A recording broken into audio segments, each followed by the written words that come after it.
I guess I'm gonna do this poem because it's kind of becoming one of my signature pieces, and it's about a term again that has become pretty popular over the past couple of years that I hate even before I got beat in the ground. So it's called Cover to Cover.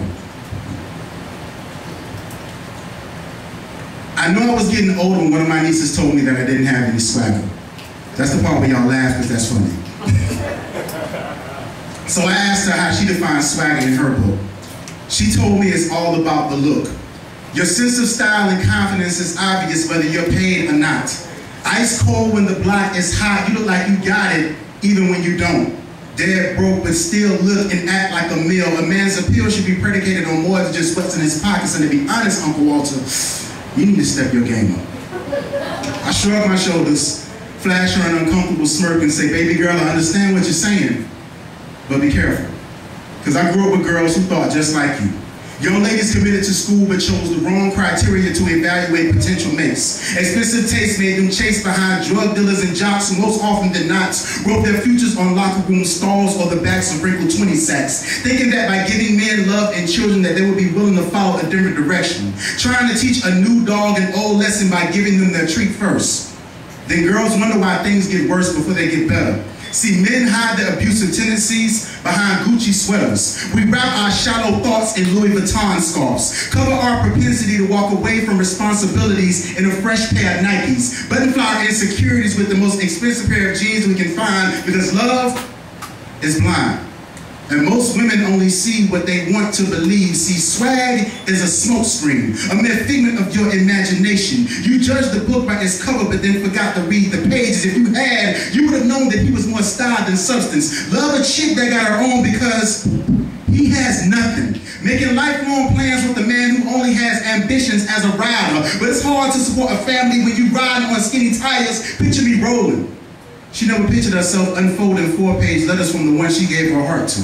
If your girl only knew that everything that glitters don't stay new. You can't stop the fading that time inflicts on garments and labels only built to last a season. Building your hopes on wet sand, then surprises you see that your dream house is leaning. You contemplate leaving but feel like you sacrificed too much to give up. You're stuck on the other side of the game. The morning after, you willingly let swagger cover your eyes with wool, but what happens when men take off their cool?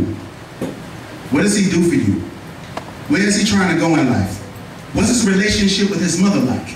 Does he believe in Christ? See, if you ever want to know where a man's heart lies, when you ask him a question, close your eyes. Listen for soul ties that unite with the future that you're trying to reach, because out of the abundance of the heart, the mouth speaks. And if your values don't agree, then matching cars and tattoos don't matter. See, my swagger has never been defined by designs and price tags. I never spit game when I tried to holler because I saw the beauty in my tomorrows when I was 13. Told myself that if a girl didn't want to get with me, then that was her loss. Now I'm a boss wearing a blue and white collar, dedicated poet, husband, and father, but I fall to more than you ever know. Stumble more often than you see, but I survive by relying on the God in me. Try not to ever let my needs come before my family, so if you see me in a wrinkled shirt, I'm probably late for work because I'm teaching my 3-year-old how to brush her teeth or fixing my wife's lunch so she can have something to eat. And sometimes I can't get a haircut for 3 weeks because my 8-year-old had a class project that unexpectedly cut into my budget, so I gotta wait.